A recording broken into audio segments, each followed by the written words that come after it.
Momentum viral tetap harus diikutin, dan makanya kalau saya sering nyebutnya itu adalah seasonal menu.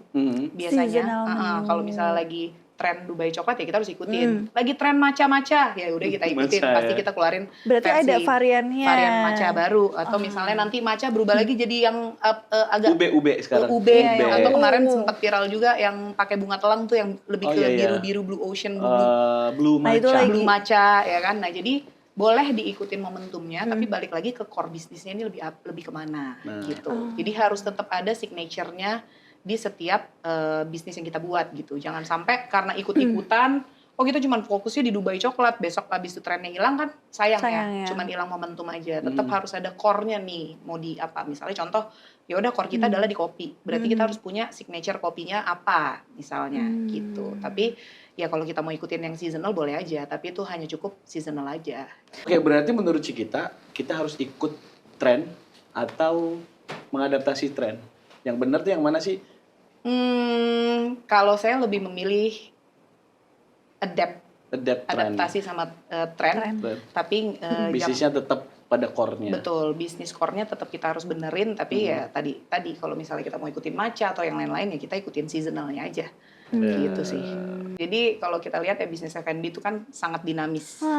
Sangat dinamis. Banyak yang pengen masuk ke dunia F&B itu karena satu pasti karena perputaran uangnya jelas. Lifestyle. Ya kan? Atau kayak karena mudah gitu nggak sih? satu entry point-nya pasti gampang karena modal berapapun kita bisa lah. Istilahnya kayak di rumah masak aja itu sebenarnya udah bisnis F&B gitu. Tapi kalau kita mau cakupan besar, misalnya kita mau buka kafe atau yang lain-lain kan pasti orang lebih seneng liatnya kayak ih keren banget sih punya kafe yang lifestyle lah, entertainment, hospitality dan lain-lain. Instagramable. But behind it itu capek banget. Kenapa? Karena satu, kita mesti ngurus cash flow, bahan baku, belum people management, belum kita ngurusin dapur yang segitu berantakannya. Jadi menurutku balik lagi ke mental orang biasanya yang suka di awal pengen deh bisnis F&B, tapi biasanya kalau mentalnya nggak kuat, ya jangan coba-coba. Jangan coba-coba. Iya. Pesan. Jangan coba-coba.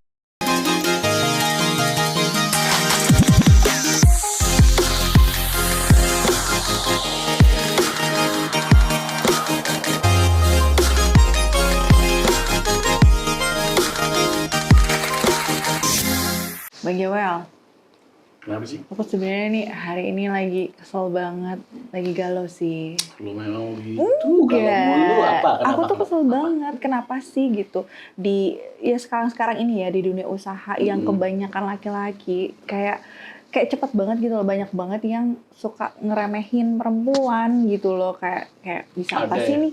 Banyak. Hah? Banyak. Tapi emang ada sosok perempuan Ya itu dia kayak yang sukses gitu? nggak tahu ada nggak ya? Nggak tahu, terus kenapa lu galau? Ya maksudnya kayak kenapa sih gitu loh perempuan itu selalu kayak gitu kayak nggak ada kesetaraan gender gitu loh. Baru lihat ini bisa apa sih nih cewek kayak gitu loh. Banyak kok sebenarnya. Oh gitu. Kita udah pernah punya ada perempuan sebagai menteri, kita punya. Yes. Tapi aku butuh mentor. Mentor. Yes. Lo mau? Mau banget. Sebenarnya lo bisa ngambil inspirasi dari ya. gue ada gue bilang itu dia panutan gue juga lah ya kan. Yes. Karena dia sosok perempuan yang tangguh sebenarnya tuh. Betul. Lo bisa belajar dari dia. Bagaimana entrepreneur juga, womanpreneur. Bagaimana dia menghandle masalah, bagaimana dia menyelesaikan bisnis yang banyak banget. Leadership. Banyak. Leadership udah pasti jago. Karena dia ketua organisasi yang membernya di seluruh Indonesia. Dan kebanyakan cowok biasanya. Iya, cowok semua. Iya kan? Cowok semua. Pengurusnya kayaknya hampir 100% cowok. Joel, ketika misalnya kita memimpin sebuah organisasi atau misalnya kok lagi lo yang berteori? Bukan, maksudnya itu gak mudah. Aku butuh sosok yang Lo berani bayar berapa? Ya, bayar aja. Iya, gue datengin aja ya, Ya, Cikita sebaya. Gitu banget ya. Iya, selamat datang. Welcome ya. Mbak Cikita. Oh, ternyata ini sosoknya. Dia dari tadi udah dengerin kita sebenarnya. Aku enggak, karena aku pernah lihat Mbak Cikita nih kayak emang wow, kayak serius Mbak Cikita, serius ternyata ada di podcast ini. Ada. Kita bersyukur sekali kedatangan beliau hari ini. Iya. Jadi Ini sosok di balik industri F&B. Di Indonesia, bahkan di mancanegara. Amin. Yes, Wow. dia diakui di dunia luar juga. Amin. Makanya ini cocok banget untuk jadi mentor lu. Oke. Ya coba kamu udah tahu profilnya, dikenalin dulu dikit. Aku pernah dengar Aha. kalau Mbak Cikita itu yang punya Ardena ya. Ya, Ardena Salah Food. satunya. Salah satunya. Oh, ada lagi banyak. Oh banyak, enggak lah. Oke. banyak. Dulu aku pernah. Nih lo ada tau yang nggak? cerita. Ada satu kafe, Heeh. disebutnya kafe atau restoran, ada penginapan juga. Oke. Ya, dulu awalnya tuh tempat ya biasa-biasa aja. Tiba-tiba dia bawa domba Australia. Kemudian belum grand opening, datang dong grand opening, gue datang ke sana, nggak dilayani, saking rame, saking penuhnya, Itu opening, belum opening. belum opening, masih soft baru soft launching. opening. Jadi kita Oh, iya? ngeliatin si owner lagi masak, yaudahlah balik aja lah. Berarti jago masak juga dong. Oh enggak, kalau itu enggak. Oh enggak. Nah itu satu, namanya Woolly Cafe di Sentul. Oh, wow. Ini salah Sentul. satunya. Kemudian habis dari Woolly dia bikin lagi tuh satu. Apa lagi? Geser dikit lah, F&B masih di Sentul lagi? ya, F&B lagi. Namanya Atas Langit. Lo tahu nggak di Atas Langit selalu ada party Iya, tiap iya, ada malam, fire dance dan lain-lain itu. Yes. Itu belum juga opening udah rame. Dan itu didatangin 2 menteri kalau nggak salah, 3 menteri. Alhamdulillah. Iya, kalau nggak salah 2 menteri yang aktif dan 1 alumni menteri ya. Ya, menteri di 2000 Menteri sebelumnya lah, Ya, menteri sebelum periode sebelumnya. sebelumnya ya, Periode ya. sebelumnya. Itu didatangin 3 menteri. Kebayang nggak sih lo? Oh, kebayang. Ya, nah ini Keren cocok jadi banget mentor ya. lo. Kenalan dulu dong. Tapi cantik Mbak Cikita. aduh lebay deh, ih, kamu juga serius. cantik. Semua wanita cantik. Iya. Kecuali Bang Jawel. Kan semua wanita, emang gue wanita. Lo kadang-kadang ya. Ini langsung aja, berarti aku mau nanya nih. Bang Boleh, Jawel. silakan. Karena kan gini Mbak Cikita, maksudnya tuh kan kalau sekarang kan banyak kuliner, kan tadi Mbak Cikita di Ya. F&B kan, banyak kuliner yang viral-viral yang baru-baru lah gitu Ya. kan. Kayak apa sih namanya Bang Jawel? Pernah makan Banyak ada. cimol bojot. Cina, Itu apa betul. sih? Ini Gua aja nggak pernah dengar itu apa ya? es kepel. Korea Oh, iya, yang iya. cloud Korea. apa sih yang kalau yang sekarang tuh kayak Dubai cuy-cuy yang Oh, kayak oke, gitu-gitu iya, kan. iya. Nah, itu kan kayaknya viral banget Mbak Cikita. Maksudnya ini tuh sebenarnya fenomena ini bisa jadi peluang atau sebenarnya ancaman gitu buat bisnis kuliner, karena kan sebenarnya kayak Korean itu kan dari luar gitu-gitu. Ya, Itu kalau menurut aku sendiri ya, kayak aku selalu melihat suatu opportunity itu bukan suatu ancaman sih. Jadi gimana kita ngelihat momentum, ya kan ini kan balik lagi ke momentum. Lagi momentumnya Dubai coklat, semua lagi ngikutin Dubai coklat.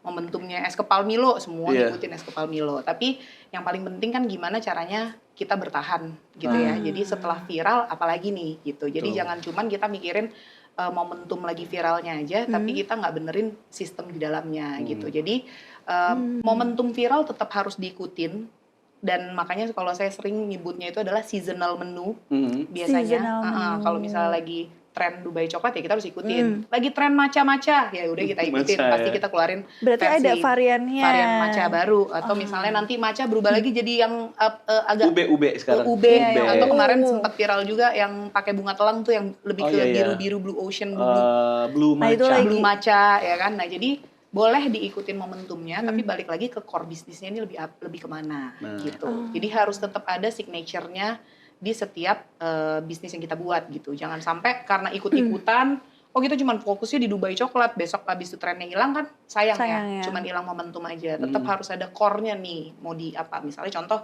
ya udah core kita adalah di kopi. Berarti kita harus punya signature kopinya apa misalnya gitu. Tapi ya kalau kita mau ikutin yang seasonal boleh aja, tapi itu hanya cukup seasonal aja. Gitu. Berarti kalau misalnya kita mau buka langsung yang seasonal kan banyak tuh Mbak Cikita. Ya. Iya kan, kayak dulu es kepal Milo langsung buatlah tuh yang gerobak-gerobak itu. Sebenarnya kan Betul. sayang kan kalau udah nggak tren mereka kemana gitu Ya kan. makanya itu balik lagi sebenarnya ke mindset UMKM-nya ya. Saya nggak bilang itu salah, itu benar, itu bagus juga gitu buat teman-teman yang punya bisnis. Oke, es kepal Milo ikutin es kepal Milo. Betul. Itu kan momentumnya bagus ya, cara lagi rame, cuannya juga cepet dapet. Tapi biasanya bisnisnya nggak scalable. Nggak scale. Ya kan, karena sistemnya nggak dibenerin. Terus kayak oh ya udah besok es kepal Milo nggak viral lagi, besok dia berubah lagi tuh. Misalnya besok Betul. jualan Dubai coklat, tapi mau sampai kapan kita Kayak berubah-berubah gitu terus terus. gitu kan, gitu sih. Ya, yang sekarang lagi rame itu apa tuh namanya? Yang ayam yang di dalamnya ada keju itu. Apa Cikuro? Cikuro. Cikuro. Itu Karena sebenarnya lagi dari viral di Indonesia, Malaysia bukan? Lagi juga viral ya. di Malaysia. Ini memang beneran Iya. dari Indonesia itu, snack Indonesia. Iya, dari Batam, dari Batam. Local brand. Oke, berarti menurut kita harus ikut tren atau mengadaptasi tren. Yang benar tuh yang mana sih? Kalau saya lebih memilih Tren. adaptasi sama tren, Tren. tapi Bisnisnya tetap pada core-nya. betul, bisnis core-nya tetap kita harus benerin, tapi ya tadi kalau misalnya kita mau ikutin matcha atau yang lain-lain ya kita ikutin seasonalnya aja. Gitu sih. Oke. Iya. Gimana? Iya. Udah cukup belajar? Apa mau bertanya lagi? Belum, masih banyak. mau Masih ditanya. banyak. Itu kan tadi masalah itu. Masalah yang tren. Yang tren gitu Kan Mila dia juga punya usaha kuliner sebenarnya. Oh, oke. Dia harus bertanya. Apa Cuma bisnis aku kuliner? rempeyek sih, snacks tradisional, ya premium gitu Mbak Cikita, banyak banget sih. Mau gue tanya. Biasa, wanita itu biasa banyak.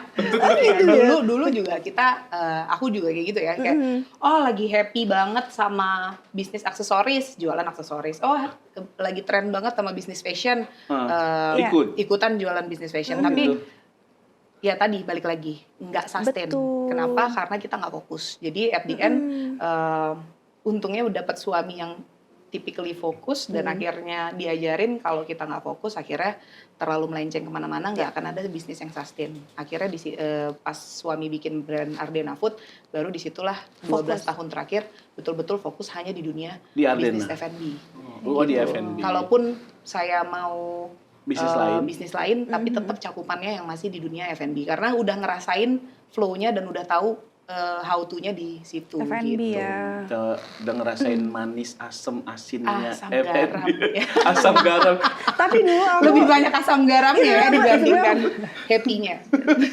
Tapi sebenarnya gini loh Mbak Ci, aku dulu pernah punya kedai gitu. Oke. Maksudnya menurutku bisnis F&B itu gimana ya? Ya dia cepet ya dapat income gitu. Betul. Tapi kayak capek banget gitu. Exactly. Bener nggak? Betul. Jadi kalau kita lihat ya bisnis F&B itu kan sangat dinamis. Sangat dinamis. Banyak yang pengen masuk ke dunia F&B itu karena satu pasti Karena mudah. Perputaran uangnya jelas.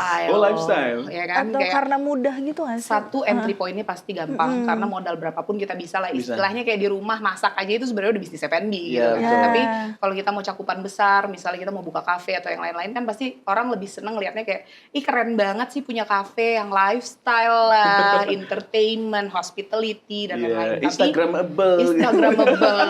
but behind it itu capek banget. Kenapa? Karena satu kita mesti ngurus cash flow, Betul. bahan baku, belum people management, belum kita ngurusin dapur yang segitu berantakannya. Jadi menurutku balik lagi ke mental orang biasanya yang suka di awal pengen deh bisnis F&B, tapi biasanya kalau mentalnya nggak kuat, ya Jangan coba-coba. jangan coba-coba. Iya. Pesan. Jangan coba. Boleh coba, tapi jangan. harus dengan yang Betul, profesional, harus dengan yang berpartner. profesional. Oh iya. Nah, Oke. dan betul sekali yang tadi Bro Jawel bilang, kalau aku sih lebih suka berpartner ya, karena balik lagi yang tadi Mbak siapa? Mila. Banyak pikiran.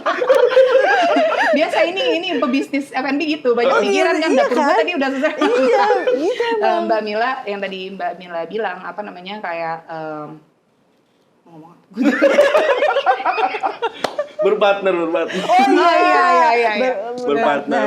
Ya, kalau nggak berpartner kita sendiri akhirnya kan burn out sendiri ya, Iya, ngurusin burn out. dapur, ngurusin orang, ngurusin customer, ngurusin kebersihan Semuanya lah ya. restoran, aduh semuanya lah. Jadi benar-benar kalau saya sih lebih baik mencari partner. Nah tadi kan juga sempat bilang kayak kalau bisnis F&B berarti kita bisa masak dong. Jujur saya enggak. Jadi memang saya mencari teman-teman yang bisa kita ajak berpartner yang memang dia jago di operasional.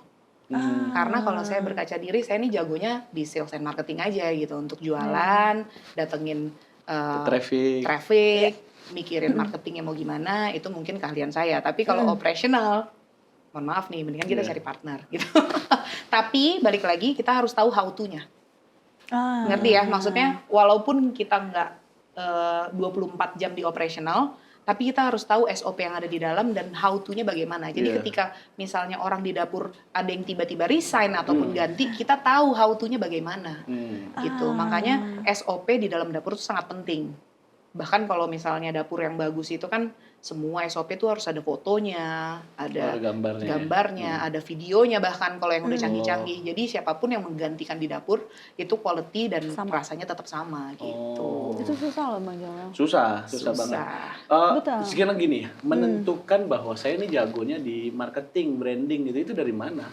Apa naluri atau kebiasaan? Psikolog enggak lah. Atau karena sering burn out, nih aduh gue capek banget di dapur, kayaknya gue di sini aja nih.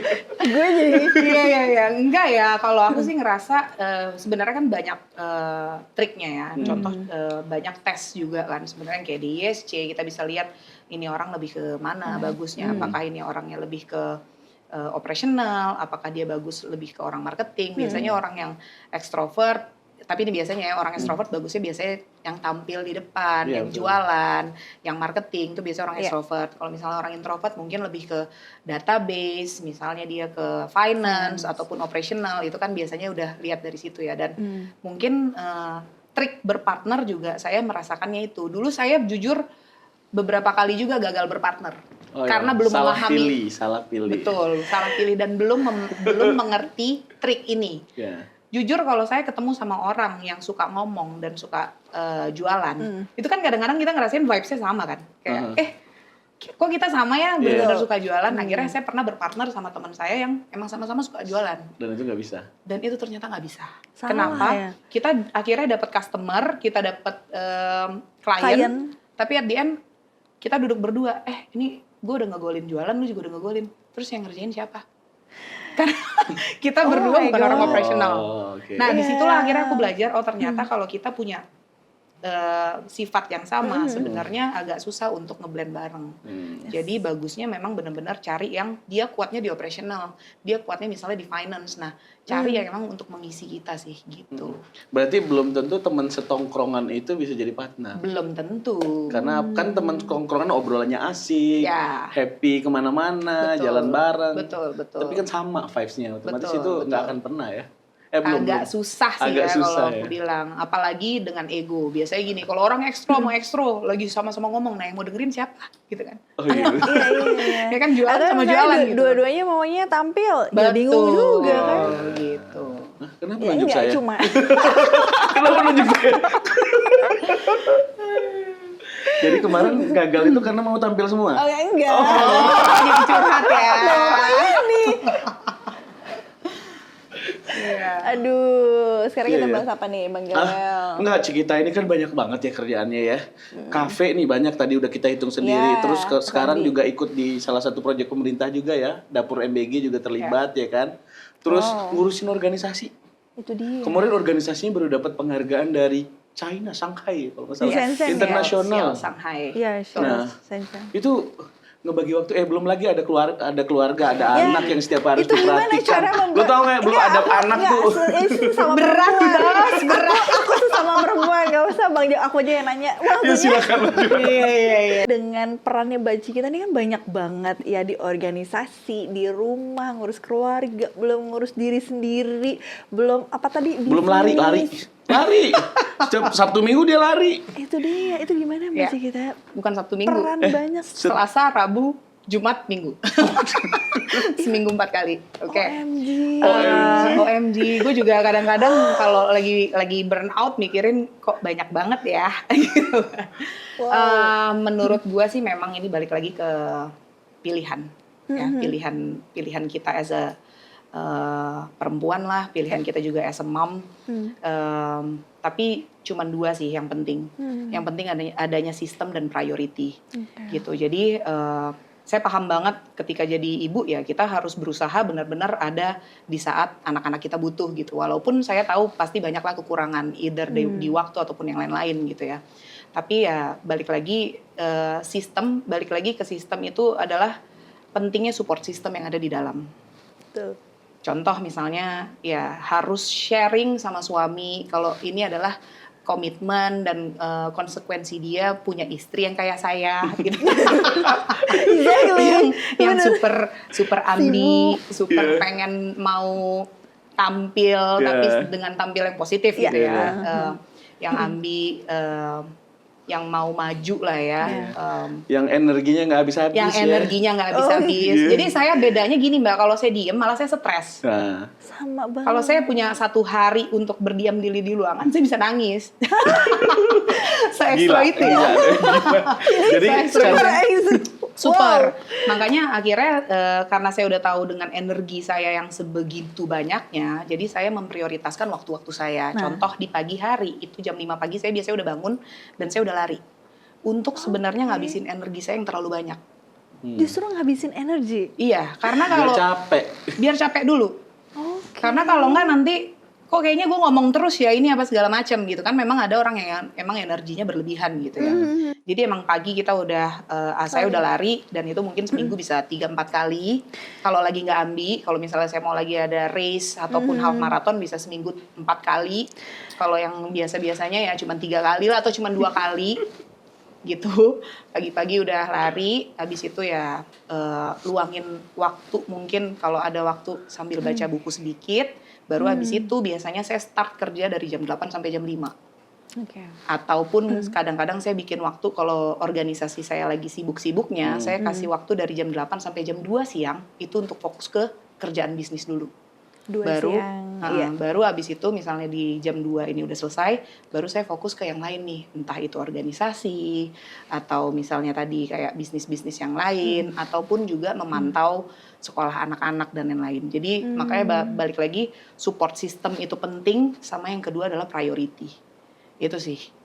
Kalau kita nggak pinter-pinter ngatur waktu, ataupun support system yang nggak cocok support, aja ataupun nggak support, nah itu yang biasanya yang terjadi di rumah tangga pasti akan crash. Either suaminya egonya juga naik ataukah mungkin misalnya mertua yang lebih melihat kenapa sih keluar terus gitu kan, berarti support sistemnya berarti kurang pas kan. Nah inilah yang mesti benar-benar komunikasi, either itu ke keluarga, ke partner bisnis, itu juga lo harus komunikasi ya. Aku jujur nih sama partner bisnisku yang lain. Sorry ya bro, karena partner bisnisku rata-rata laki-laki semua ya. Nah itu dia. Bro, sorry ya bro. Banyak banget, banyak yang sama ya. Karena nggak akan ada sis kayaknya. Exactly. Karena susah. Susah ya untuk wanita ambi. Betul.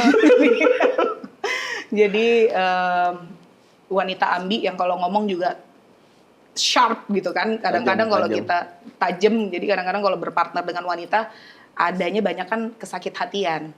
That's why partnerku ini lebih banyak laki-laki dibandingkan perempuan. Karena memang kalau laki-laki yang kulihat ya lebih enak. Aku juga cocoknya lebih logik, sama laki. Ya kan? Kalau kita lagi marah dia no drama. Dia tahu nih kayak Cikita marah kayaknya gara-gara gue salah A, salah B ya kan. Habis itu udah gitu Habis itu kan. kita bercanda lagi gitu. Tapi kalau perempuan baru kita sis sorry ya. Nah itu bisa sakit hati. Udah langsung sorry aja udah selesai. Iya, dengan nada yang salah aja kadang-kadang kita kayak Cikita bete ya sama aku. Ya terlalu banyak asumsi. Wanita kan kayak gitu ya. Overthinking. Sama, gitu aku juga ngerasain juga ya kalau misalnya lagi sama partner yang cowok, partner cowok gue lagi bete terus diem, pasti kan kita overthinking ya. Kenapa ya? Tapi enaknya kalau sama cowok, gue berani langsung nanya. Bro, kenapa ya? Gue udah salah. Iya kan? Tapi kalau sama cewek lo kayak gitu, adanya lo berantem. Iya kan? Jadi mungkin gue merasakan lebih cocok berpartner dengan teman-teman yang laki-laki sih. Dan itu juga harus kita sharing, kasih tahu kalau gue nih di rumah anak ada 3, suami gue juga bekerja apa segala macam, dan bisnis gue ada yang ABC. Jadi kita harus limit waktu, kasih tahu, dan alhamdulillah sampai sekarang partner bisnisku yang lain juga akhirnya mengerti. Kayak emang Cikita nih sibuk, dan bahkan alhamdulillah banget partner-partnerku nih sangat mengerti di saat susah, kayak ya udah Cik, take your time dan lain-lain gitu sih. Makanya penting sekali support system. Kalau kita nggak punya support system yang kuat, agak susah ya. Oke, pertanyaan saya, menemukan support system itu lahir dengan sendirinya atau memang udah gue masuk sama support system, atau perlu dibentuk dulu dari awal? Karena kan pertama kali masuk di keluarga itu gue yakin banyak crash-nya kayaknya. Agree. Atau memang udah agree? Setuju banget dan sebenarnya paling banyak itu balik lagi kalau saya selalu bilang gini ya, sekeras-kerasnya mungkin kita harus jaga juga ego kita sendiri. Mungkin banyak yang akhirnya cocok either gue ngomong sama mertua, ngomong sama suami, gue tuh harus tahu ego lawan bicara gue. Oke. That's the key menurutku. Kayak itu adalah kunci. Sebelum kita ngomong sama Jawel, gue udah tahu di Jawel egonya tinggi. Misalkan. Iya, contoh. Gue gak tahu ya, Wel bener gak? Contoh Jadi, ya, contoh. Ini contoh. Kayaknya itu gue nggak tahu enggak kan. Ya kan, tapi itu contoh gitu. Jadi kayak, oh gue tahu nih maintain mertua gue yang ambisinya tinggi juga, mungkin yang orangnya keras, berarti gue harus lebih tone down kalau ngomong. Dia kasih tahu, mah aku nih lagi melebarkan karir ABC. Dan kalau kita kasih tahu dengan bahasa yang baik dan sesuai dengan egonya dia, saya rasa semua orang pasti akan terima. Begitu pula dengan suami kita gitu ya. Kadang-kadang kan suami ini punya ego yang harus lebih di atas perempuan. Betul. Apalagi kita di Indonesia gitu kan ya. Apalagi orang Batak lagi kan. Apalagi orang Batak, exactly. Suamiku orang Batak, aku juga orang Batak. Bagaimana aku harus menjaga egonya? Walaupun teman-teman melihat kayaknya Cikita nih kayaknya lebih ngelit nih, kayaknya lebih alpha nih. But no. Tapi kalau di rumah suami aku yang jauh lebih ngelit. Dominan. Jadi kalau lebih dominan. Jadi suami tuh kalau di rumah, kalau misalnya aku izin, Pih, aku hari ini mau ke ABC. Kalau dia bilang enggak ataupun dia diem aja, biasanya aku nggak pergi. Iya. Tapi alhamdulillah karena punya suami yang sangat baik, Mensupport. uang jajan ya. Arnab ya naikin ya. Uang jajan ya. Uang jajan. Jajan. Pesan-pesan sponsor ini harus disebut. Oh gitu, ada pesan sponsor loh. Enggak lah. Ya untungnya dapat suami yang tadi ya, yang support dan yang very gentle menurutku. Kenapa very gentle? Karena dia itu tidak pernah merasa Insecure. dengan betul. Istrinya, karena banyak sekali zaman sekarang laki-laki justru merasa insecure ketika perempuan jauh lebih ngelit ataupun lebih berprestasi. Aku bukannya bilang suamiku tidak berprestasi, jauh dia lebih berprestasi, bahkan dari segi akademik gitu ya. Tapi ya itu harus tetap, apalagi kita seorang istri, menjaga ego suami itu harus nomor 1. Setuju. Jadi walaupun kita di luar mau ketua A, mau ketua B, di luar lo CEO, lo mau CMO, tapi di rumah lo tetap ibu rumah tangga. Gitu sih. Itu langkah lo. Langkah perempuan seperti ini tuh langka ya. Gue juga bingung. Karena ya. Tapi ada pernah konflik nggak sih? Nggak ada ya? Ya konflik pastilah ya. Pasti. Tapi alhamdulillah kita nggak pernah ada konflik yang lama, dan kita itu punya perjanjian, bukan perjanjian ya, kayak punya prinsip hidup. Kalau kita berantem itu cuma boleh 24 jam.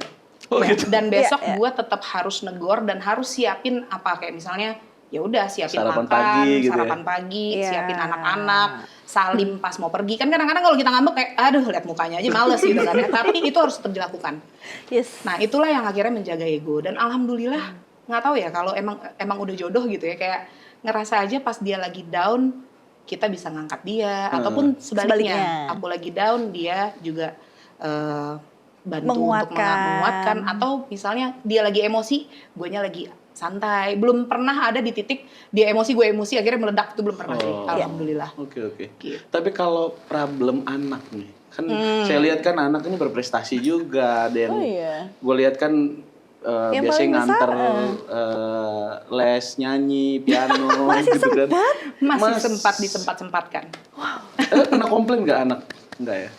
Alhamdulillah, makanya balik lagi yang tadi ya, sistem dan support system dan priority. Jadi aku tuh di keluarga punya grup namanya tim rumah tangga. Itu isinya ART lah ya, mbaknya anak-anak, supir dan lain-lain. Jadi semua jadwalku aku masukin situ, jadwal sekolah anak-anak masukin situ. Nah, kita lihat priority yang mana yang kita perlu datangin. Contoh kayak tadi tuh Jawel bilang kayak anak perform dan lain-lain, itu kan sebisa mungkin kita harus ada hadir di lokasi. Nah, itu sih. Jadi dan untungnya alhamdulillah aku kan juga nggak tahu gimana ya, aku kayak sama anak-anakku tuh membuat aku dan dia itu sebagai teman. Jadi kayak mereka tuh mengerti gitu loh. Kayak oh mami papi pergi lagi ya, nggak pernah ada komplain. Iya kayak mami mau kemana lagi, mami mau ke Bali, mami mau kemana, oke, pulangnya kapan? Dan tidak pernah ada komplain, alhamdulillah. Walaupun saya nggak tahu deep inside mungkin mereka sedih gitu ya. Cuman ya mungkin satu kunci juga adalah saya selalu kalau ada waktu bersama anak-anak usahakan present gitu. Ada. Jangan sampai, kan sekarang banyak ya orang tua walaupun jalan sama anaknya tapi orang tuanya ngelihat handphone. Gimana gitu ya, pikirannya di mana-mana. pikirannya di mana-mana gitu kan. Tapi kalau untungnya gue nih juga walaupun seorang ibu, tapi jiwa anak-anak gue tuh masih ada. Jadi gue tuh happy kalau kayak misalnya ke playground, atau misalnya ajak anak-anak ke pantai, main di pantai, benar-benar main jet ski lah atau apa, itu tuh gue happy. Jadi mungkin anak-anak ngerasain memang gue benar-benar hadir, walaupun cuma 2 jam, walaupun cuma 3 jam, tapi benar-benar present saat itu. Itu sih penting sih. Jangan sampai kita udah jarang sama dia, terus pas kita nemenin dia presentasi ataupun kita nemenin dia main, tapi kita kayak ya udah main aja. Oh ya udah. Nah, itu kan sayang ya. Udah main lu lari-lari sana gitu kan. Cari ikan lu di pantai. Iya kan? Sayang ya, untungnya gue tipikal mom yang memang happy banget main sama anak-anak gitu. Masih ada sisi childish-nya juga. Keren. Itu salah satu karakter perempuan berprestasi. Tangguh. Makanya bisa sampai dapat penghargaan ke China. Amin. Itu pintar olah aja. Oke, sekarang kita mulai masuk ke side business nih. Side business, oke. Udah clear nih kalau rumah tangga udah pasti clear.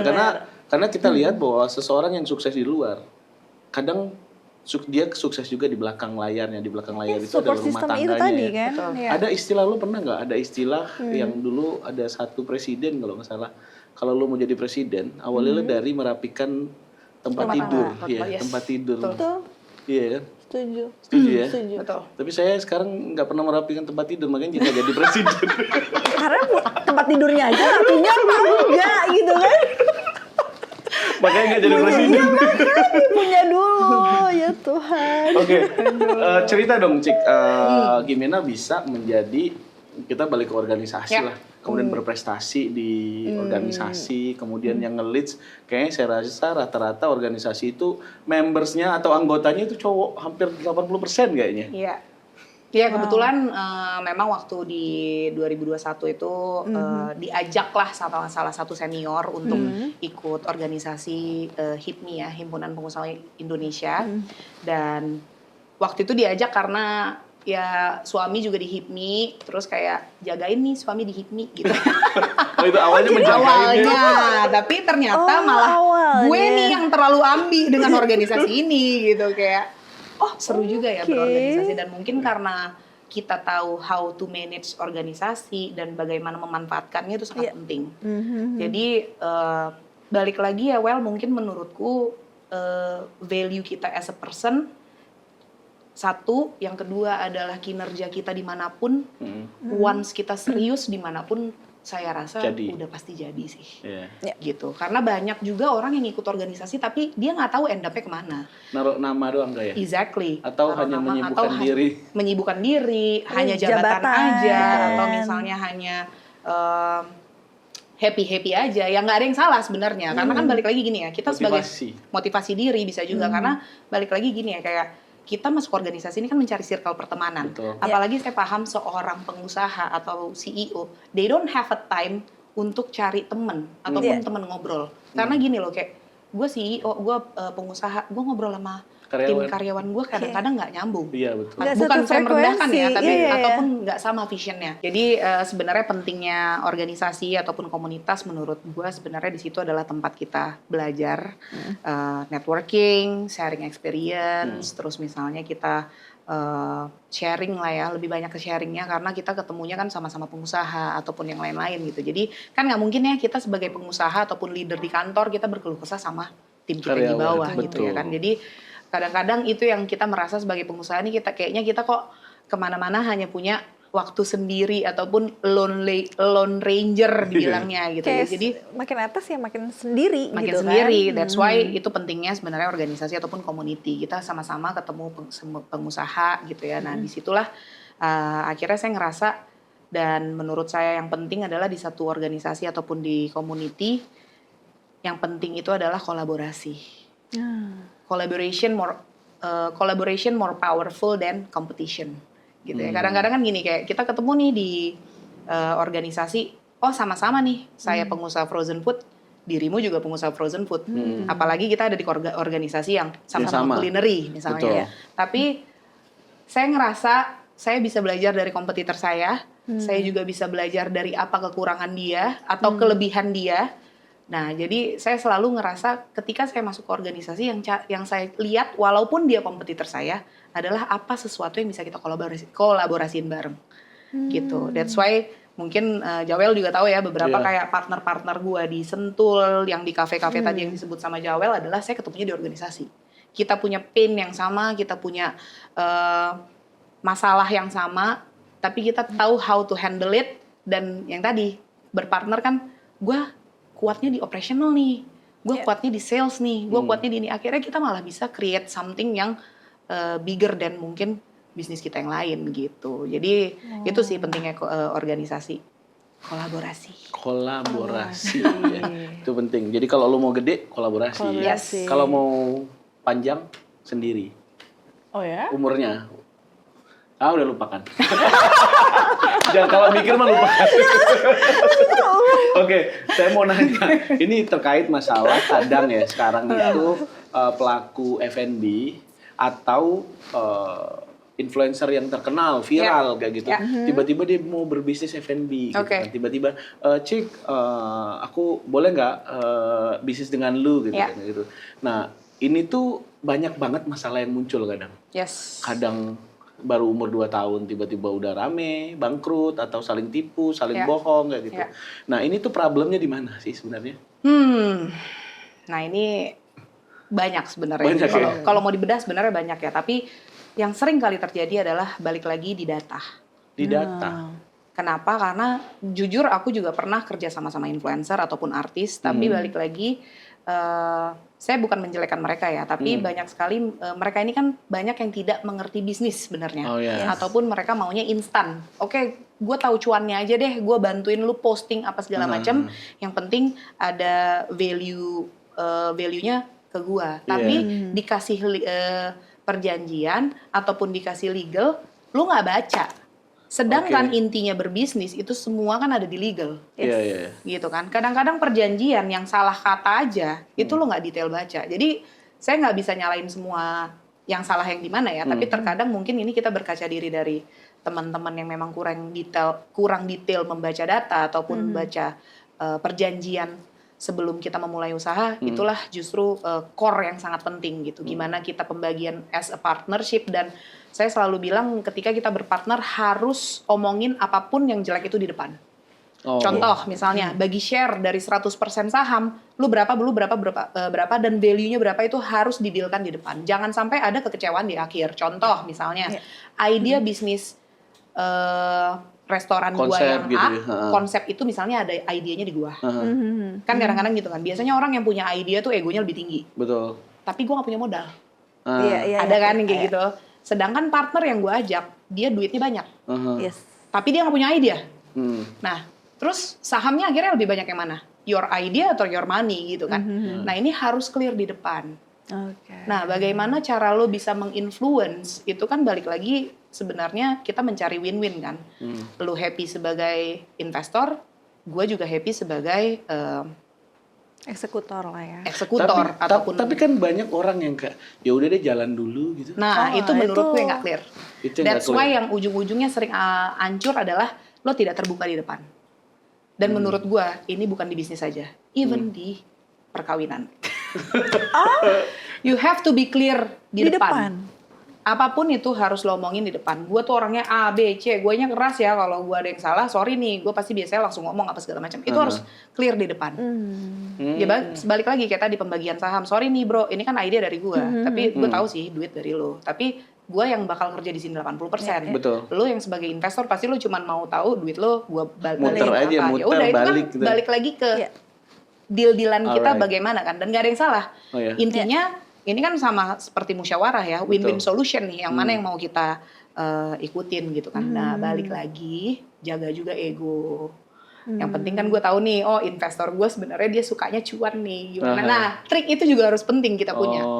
Know your customer, know your investor, ya kan. Gue tahu dia cuma sebenarnya sukanya duit gitu kan, gue yang mau kerja, tapi gue mau saham gue lebih besar. Nggak ada yang salah. Yes. Iya. Nah, itu yang kadang-kadang mungkin sebagai influencer yang tidak mengerti di situ ataupun artis yang tidak mengerti value di situ, akhirnya dia kayak udahlah yang cepet aja deal-dealan apa segala macam. Padahal data itu yang paling penting di awal. Gitu. Dan Sering mereka hancurnya nggak di situ ngerti sih. ininya ya Sebenarnya operasional dan lain-lain. menurutku bukan nggak mengerti. Gue yakin banget influencer dan artis itu juga punya tim legal sendiri. Betul. Cuman kurang detail aja. Dan mungkin balik lagi ke yang tadi kayak udahlah gue percaya, udahlah gue percaya. Laporan keuangannya percaya. Exactly, itu yang hati-hati. Dan harus selalu clear, rutin sebulan sekali cek dan semuanya harus transparan. Itu penting sih. Karena mungkin menurut dia gue udah ada pemasukan lain yang lebih besar. Jadi yang ini anggapannya receh-recehan gue kali. Kadang gitu juga salah ya. Ternyata Salah dong, dunia nggak itu boleh. kayak exits gitu. Nggak boleh. Oke, boleh nggak Ci kita kasih tahu nih, kasih tahu buat pendengar kita, penonton kita kasih tahu. Sebaiknya kalau lu punya ide dihargai berapa persen itu? Waduh. Ketika ketemu investor, iya boleh dong. Oke. Kalau gue punya idea. Ini kasih tahu. Kalau gue punya idea, depends on ya kayak makanya balik lagi kita harus tahu cari tahu investor kita kayak gimana. Ada juga investor yang memang mau cuman chip in, trust ke kita, ya udahlah gue tutup mata, gue trust sama lu 100%, ya itu bisa jadi kita majority.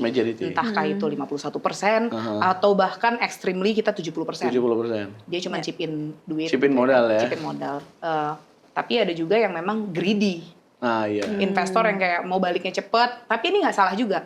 Karena biasanya investor yang baliknya cepet, bisa juga kita cut Di tengah jalan. sahamnya. Kayak Kalau- oke, kalau gue udah- balikin modal lo, ini gue take over 100% Iya. ketika ini udah jalan gitu. Jadi Betul. menurutku sih nggak ada yang salah, nggak ada yang benar, depends on kita aja kebutuhan kita kayak gimana. Ya artinya kita menghargai nilai atau value yang kita Yes. desain kan. Karena kita tahu masa depan dari bisnis. Kan? Betul. Ngeri, tepuk tangan dulu dong. Tapi hebat sih. Keren hebat. banget ya. Hah? Iya, Keren. keren. Tadi ada satu hal yang sebenarnya Apa tuh? menurut gue itu dari cara nge-leads-nya dia jelas banget. Kita Gemini kan ya. Exactly. Oke. Sama lu Gemini juga kan sih? Iya, Gemini leader. Enggak, aku Aries. Oh Aries. Beda. Lu Gemini emang ditakdir. Rata-rata Gemini itu jadi leader loh. Iya, rata-rata. Iya, Gemini pasti. Donald Trump, Xi Jinping, siapa lagi sekarang? Jokowi. Sebenarnya tipe leader Gemini tuh gimana tuh Mbak Cikita? Lah, kok jadi- Sebenarnya mungkin biar aku memahami ya. Oh, jadi ngomongin horoskop. Ntar lagi gue jadi cenayang ataupun ini ya gitu. Jadi kalau kenapa Gemini ya? Mungkin karena moodnya bisa Nge-sweet dengan situasi. exactly. Iya. Dan kita itu bukan tipikal orang yang baperan ya kali ya. Bisa dibilang baperan. Jadi kayak dan rata-rata Gemini yang gue tahu adalah kita nggak pernah hiraukan apa kata orang. Iya. Oh. Telinganya- Fleksibel nggak sih kalau Gemini tuh? Fleksibel, nggak mau dengerin kata orang dalam hal positif ya. Iya. Jadi kayak Iya. misalnya ada orang yang ngomongin kita jelek ataupun apa-apa kayak I don't mind, I don't care gitu. Jadi kayak mungkin itu yang akan bisa nge-push karir kita jauh lebih cepat gitu. Karena kan banyak banget orang yang lebih gara-gara insecure dia nggak mau achieve something kan. Betul. Itu menurutku salah sih. Kayak nggak mikirin apa kata orang. Aduh nanti Iya. gue dibilang A, B, C, D, E ya. Kalau gue sih tipikal bodo amat dan rata-rata Gemini yang gue kayak tahu gitu? kayak gitu sih. Ya. Jadi kenapa Gemini itu bisa jadi presiden? Karena nggak mau dengerin kata orang. Iya. Amin. Iya. Ya gimana coba Donald Trump mau bikin perang, kalau dia dengerin kata orang pasti perangnya nggak jadi dong. Iya lah. Sama, aku juga sering kayak gitu, perang di rumah gitu kan. Kalau misalnya kita nggak mau, ya nggak jadi perang. Tapi perang ya perang aja dulu. Gitu. Termasuk yang sekarang dikerjakan ya, lagi perang ya. Iya, lagi perang ya kan.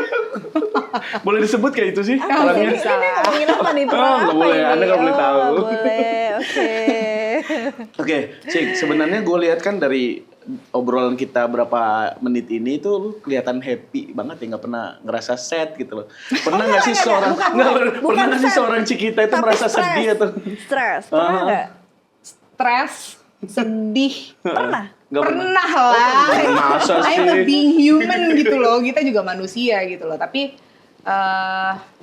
apa ya? Balik lagi emang kadang-kadang mungkin orang kayak gua ataupun gue nggak tahu lah ya ini karena Gemini atau yang lain ya. Kadang-kadang gue lebih banyak mikirin orang dibandingkan diri sendiri. Ya, itu. Oh justru mikirin orang. Iya. Kayak contoh di organisasi kayak gue mau organisasi gue ini jalan nih biar pengurus gue ini dapat manfaat. Iya. Sebenarnya kan manfaatnya bukan ke gue ya. Manfaatnya kan ke orang lain kan ya. Jadi itu kayak atau either gue lagi membantu seseorang gitu, lagi pencalonan seseorang gitu ya. Yang kita pikirkan adalah how mereka achieve untuk jadi something gitu. Bukan buat diri gue juga kan sebenarnya. Tapi gue percaya apapun yang kita kerjakan dengan value, dengan ikhlas dan dengan yakin gitu, menurut gue impactful-nya juga akan dapet kok. Mungkin nggak cuman sekedar dari hal sisi uang value duit gitu ya, tapi misalnya dapat dari rezeki-rezeki yang lain ataupun mungkin dari posisi-posisi yang lain. Betul. Gitu sih. Tapi sebenarnya pertanyaan saya belum dijawab tuh. Pernah sedih? Stresnya Cikita, sedihnya Cikita itu kayak gimana? Nah, balik lagi Apa stresnya. mungkin jungkir balik atau nggak? Gue pernah berada di titik terendah Oke. di bisnis gue. Oke. Itu ketika gimana gue harus meng-cut 80% dari karyawan gue. Kapan? Pernah, tapi kan orang nggak pernah lihat, ya kan? Jadi di situ pasti ada kesedihan lah ya, gimana teman-teman yang sudah ngebantu gue untuk membesarkan bisnis gue ini, which is bisnis yang sudah lama dibangun dari awal, harus saya lay off setengahnya, bahkan lebih gitu. Ada juga perseteruan karyawan-karyawan yang akhirnya komplain dan lain-lain gitu. Jadi itu mungkin titik terendah, tapi saya yakin karena memang maksudnya kita bukan pengen untuk ngekat mereka dan akhirnya kita kasih tahu lah ya kayak sebenarnya kita nggak mau ngekat kalian tapi dengan keadaan ekonomi ataupun bisnis yang memang lagi drop ini mau nggak mau dan ini sebenarnya kadang-kadang yang kesalahan seorang pebisnis ego kita nih akhirnya membuat kita akhirnya jatuh ke lubang yang jauh lebih dalam. Kenapa? Karena ego. Contoh misalnya aduh karena kita sayang dengan karyawan kita gue nggak berani ngekat. Sedangkan kalau lo nggak ngekat perusahaan lo kolaps. Iya. Ini kan nggak pernah ada yang salah ya. Namanya seorang pebisnis kan gitu ya. Kadang-kadang kita ambil risk yang A ataupun yang B bisa salah, bisa jadi benar gitu kan, ya kan. Nah, mungkin di situ kali ya, sedih ataupun yang lain-lain. Tapi saya tipikal orang yang selalu open, even sama karyawan. Jadi waktu itu momentumnya adalah saya kumpulin semua, saya benar-benar minta maaf dan itu benar-benar ya akhirnya juga air mata jatuh dan nangis dan saya juga orangnya nggak punya ego yang kayak ya kalau emang gue mesti nangis, emang gue mesti kasih tahu yang benar ya we have to fight gitu. Dia mereka nangis ya nangis gitu. Tapi memang jarang sekali ya diperlihatkan di luar. Betul. Apalagi kalau misalnya ada masalah entah tentang anak, entah tentang keluarga, mungkin saya lebih suka meluapkan emosinya nangis sendiri dengan lari. Nangis dengan lari di tengah hujan. Karena air mata keluar tidak ada. Drama kumbara ya, Sa. Enggak gitu juga konsepnya. Ya, tapi kenapa akhirnya gue suka lari? Karena waktu itu drop-dropnya bisnis gue adalah di saat gue start olahraga lari. Karena gue enjoy kayak apa ya, dengerin musik. Terus gue sambil flashback, apa ya yang salah? Kenapa ya gue mesti ngekat segini orang? Sambil gue lari dan dengerin, terus air mata turun, habis itu capek kan orang nggak ngeliat kayak gue nangis ya. Karena kayak keringetan aja kan. Tapi habis itu plong. Gitu. Gue bukan tipikal perempuan-perempuan drama yang kayak, iya nih gue lagi sedih. Enggak. Terus ngomong kemana-mana gitu ya. Sih. Kayak gue nggak punya waktu untuk drama, tipikal orangnya. Tapi gue lebih kayak nyari tahu kenapa sih ini bisa kejadian gitu loh. Dan solution minded. Jadi lari sambil nangis dan semua Cobain orang deh. Cobain ya. Lari dari kenyataan kan. Kalau Bang Jawel kayaknya. Oke. Tapi super duper ya. Saya bilang banyak inspiratif banget. Tapi Cik, dalam hidup lo tuh pernah, kan lo tuh itu terkenal banget ambisius ya, Gemini. Aduh, gitu kan. jangan dong terkenal ambisius. Gemininya ya kan, ambi banget. Tapi pernah nggak sih ambisius atau ambisi lo itu tiba-tiba nggak tercapai? Oh, sering dong. Sering. Saya pikir semua ambisi yang diinginin itu tercapai. Bisa dibilang 70 tercapai. 70. Tapi 30 ini kan pasti ada rasa gagal ya. Tapi mungkin karena dari kecil gue itu dididik sama orang tua almarhum, kedua orang tua gue ini kan memang dari kecil itu orang tua gue ini adalah pengusaha. Jadi gue melihat sekali roller coaster kehidupan seorang pengusaha. Oh, iya. Typically almarhum bokap dulu kayak ya udah ada duit nikmatin, nggak ada duit ya jual mobil lo naik angkot. Mental lo sekuat itu nggak? Nah, karena mungkin dari kecil mental gue ini sudah dibiasakan kayak seperti itu, jadi gue sudah biasa dengan jatuh bangun dan kalah ataupun yang lain-lain. Kayak waktu kecil juga di sekolah, gue itu dulu basket kan. Gue sudah merasakan punya ngelit tim basket dulu, gue kapten basket gitu di sekolah. Bukan gitu cheerleaders kan. ya? Bukan cheerleader. Captain loh. Captain basket di sekolah. Jadi gue ngelit teman-teman dan saya pernah merasakan momentum kalah dan momentum menang. Oh, oke. Jadi pas kalah, oh gini ya rasanya kalah. Oh pas menang, oh gini ya rasanya menang. Dan nggak tahu kenapa gue tipikal orang yang enjoy.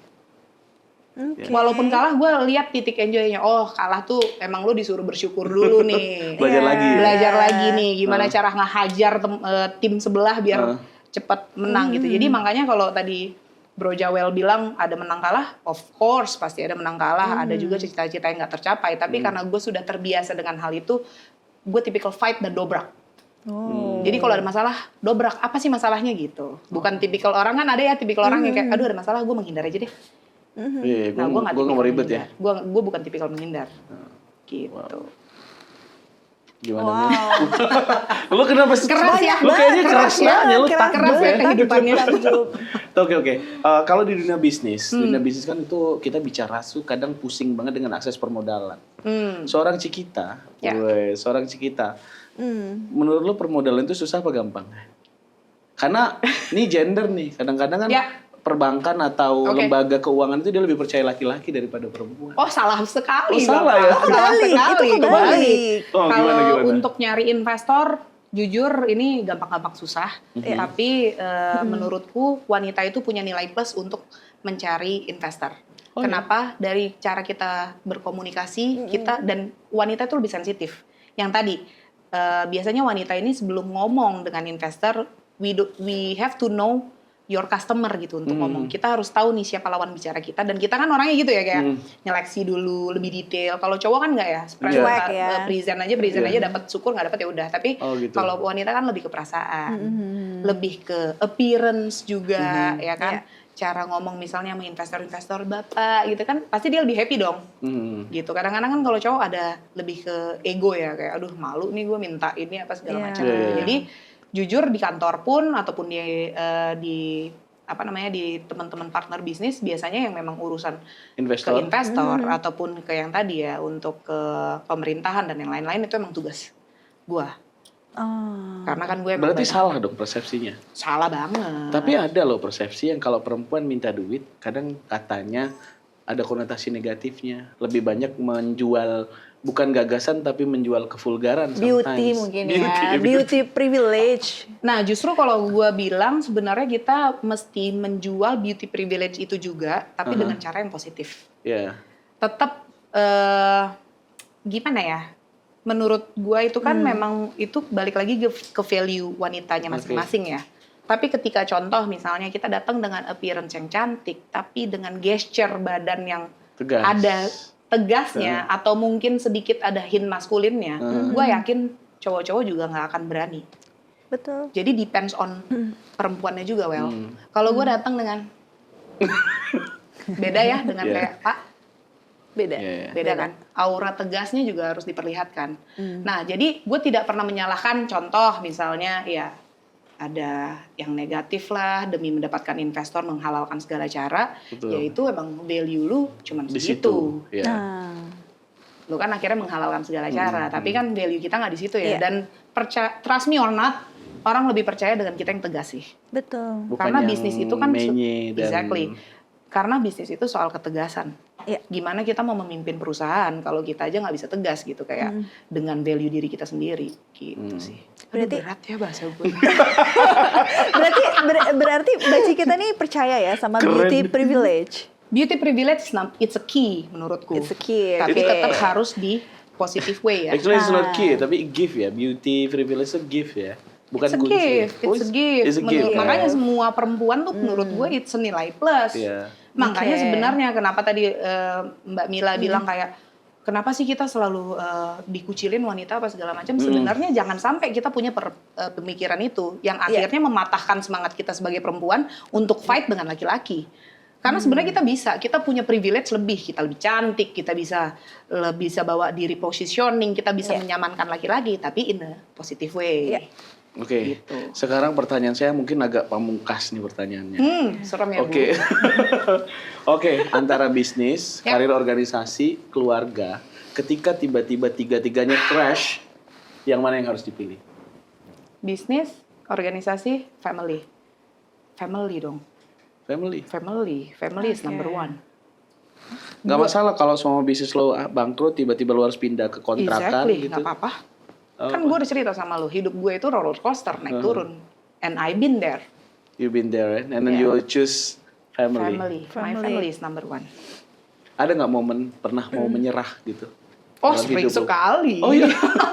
Tapi gue punya cita-cita dalam hidup, di umur gue 40 mungkin gue lebih down. Lebih banyak menghabiskan waktu ke family dibandingkan bisnis ataupun organisasi. Makanya sekarang kan gue udah mau 37. Masih ada 3 tahun lagi yang bisa gue push untuk ambisi apa gitu. Jadi pengennya umur 40 tuh kayak mama-mama Jaksel, lagi anterin anak sekolah, pilates, walaupun gue yakin gue gak bisa. Nggak bisa. Oh iya. Pedal gitu ya. Walaupun gue yakin gue gak bisa. Berarti Pasti masih walaupun kira 40 tahun gue pasti masih kayak, bisnis apa nih, kos-kosan kah atau apa, pasti yakin. Ya ampun. Ya nggak mungkin loh. banget. Dia Iya, kan emang. kelebihan energi. Iya. Iya benar. Gitu. Ya mungkin ini ya. Oke. Oke, berarti kalau misalnya gini, Mbak Cikita kan sekarang ini kan banyak banget UMKM ya, viral di TikTok gitu kan. Tapi sebenarnya mereka nih viral nih, tapi sebenarnya tuh operasionalnya tuh Berantakan. yes. Apa pertanyaannya? Ya itu, maksudnya itu gimana? Oke, jadi ya balik lagi ke bisnis F&B Iya, ya. Jadi memang yang paling penting di bisnis F&B itu adalah sistem. Sistem, SOP, human. Dan menurutku leadership kita sebagai owner dan pengusaha di perusahaan ini ataupun di bisnis kuliner ataupun skala UMKM, balik lagi kan ke leadernya nih. Makanya menurutku seorang leader itu kan bukan masalah senioritas ataupun pengalaman yang lebih hebat, tapi ini gimana kita bisa membuat sistem SOP yang benar, dan yang terakhir adalah people management. People development, ini yang paling penting. Karena balik lagi, rata-rata bisnis F&B itu masih dipegang sama manusia. Kalau kita ngomongin bisnis yang lain, digital ataupun yang lain-lain itu bisa digantikan AI lah ya. Tapi kalau makanan dan soal rasa, saya rasa mungkin digantikan AI masih 5 atau 10 tahun lagi. Gitu. Jadi ini lebih banyak masih di people development dan people management. Ini yang harus benar-benar kunci dan kuat sih. Gitu. Sekarang Cikita, lu kan lagi aktif banget nih di project-project nasional ya, project pemerintah. Duh, ilah lebay. Iya. Iya. Seandainya nih seorang Cikita, kalau tiba-tiba Pak Prabowo telepon. Masya Allah. Kita nggak tahu loh ya. Tiba-tiba Pak Prabowo telepon. Amin. Tolong Adinda. Pak Prabowo kayaknya nggak jemput Adinda ya. Oke, Cikita. Saya mau kasih kamu posisi. Kira-kira yang cocok posisi di pemerintahan buat Cikita itu apa? Berat ya. Ini semi-semi ngayal. Tidak masalah kan? Ambi kan? Ambi. Iya. Siapa tahu ya. Salah Oh, satu. pasti kejadian. Amin. Iya, Amin salah ya satu. Allah. Amin. Amin ya. Apa ya? Yang paling cocok. Yang cocok mungkin something yang berbau tetap kulineri sih bro. Kuliner juga ya. Kulineri, gastronomi, ataupun mungkin lifestyle, gue masih suka lah ya di ranah itu. Berarti itu ada 3 kementerian tuh. Apa tuh? UMKM, Pariwisata. Ekraf, Ekraf. Pariwisata. pariwisata ya. Oke. Sama mungkin kalau dia di BUMN itu ID Food. Oke. Atau Jangan sebut-sebut. Oh, jangan sebut. Ya, aduh. Loh, kenapa kita sebut? Ya, Enggak, something kan in culinary lah. Karena Something in emang culinary, ya. udah enjoy di situ ya. Iya, iya. Udah mendarah daging ya kan di situ. Luar biasa loh. Ini kita tidak terasa loh udah jam berapa nih. Iya nih, kayaknya udah kelebihan ya. Ini pertanyaan terakhir nih Mbak Cikita. Jadi pesan-pesannya apa sih untuk perempuan yang mau mulai usaha gitu, yang mungkin lagi usaha tapi mau scale up kayak gitu sih? Ya, mungkin pesan terakhir, jangan takut untuk memulai, karena saya tahu sebagai perempuan pasti terlalu banyak insecurity yang ada di dalam diri, kayak aduh nanti sukses nggak ya ini apa segala macam. Start aja dulu, karena kita nggak akan pernah tahu kalau kita nggak mulai. Dan saya selalu percaya perempuan juga bisa jadi leader, bisa jadi entrepreneur, dan bahkan bisa punya keluarga yang harmonis. Dan mungkin poin penting adalah menjadi perempuan yang punya value dan mempunyai value dan memang benar-benar mau menjadi pengusaha, nggak cuman menghalalkan segala cara untuk mencapai sesuatu. Itu kali ya. Luar biasa kan? udah dapat inspirasi kan untuk hari ini. Jadi intinya tapi harus punya value. Ya, tapi menurut saya ya. sih obrolan kita hari ini kita bisa ngasih tahu banyak hal. Tapi kita mau kasih tahu dulu. Apa tuh? Cikita Instagramnya apa? nih? Iya. Oke, teman-teman jangan lupa follow Cikita Sebayang. Cikita Sebayang ya. Ini nggak organisasinya nggak perlu atau? Oh boleh dong, ininya juga organisasinya @hipmi Culinary Indonesia, bisnisnya @ardena Food, @atas langit, @muli cafe. Banyak Nanti banyak ya, kita mention satu-satu. NOTK jangan lupa. NOTK. Oke. Iya, luar biasa ya. Seorang sosok woman perempuan ya. Khususnya perempuan ya. Ya, buat Mila lah. Berarti sekarang solusinya udah nggak set lagi ya. Udah dapat mentor, Udah nggak tapi galau nggak lagi tahu ya. sih aku bisa dapat waktu nggak buat bermentor. Bisa dong, anytime. Anytime. Oh, lu bisa kalau dia lagi lari. Nah, lu Cikita lari di gua. mana? Lu ikut lari gitu. Nggak suka lari lagi. Harus gitu. Jadi terima kasih buat Terima kasih banyak. apa nih Ayunda, Cikita. Banda, Cikita, Sis. gitu kan. Sis Cikita, terima kasih banyak sudah memberi inspirasi, Iya. memberitahu ya, mengasih tahu banyak tahu. hal. Amin, Dan buat biar teman-teman, bermanfaat. Mil, buat teman-teman yang mau terlibat atau mau nonton lebih banyak lagi bintang tamu Ya, kita, di mau Narasumber dapetin ya. inspirasi yang lebih banyak lagi di mana sih? Dikasih tahu official. Kasih tahu official. Berikutnya siapa lagi yang akan diundang? Ya harus nonton terus. Harus nonton terus. Oke, terima kasih banyak. Saya Jawel Husin. Dan Mila Ramadhani. Bye-bye.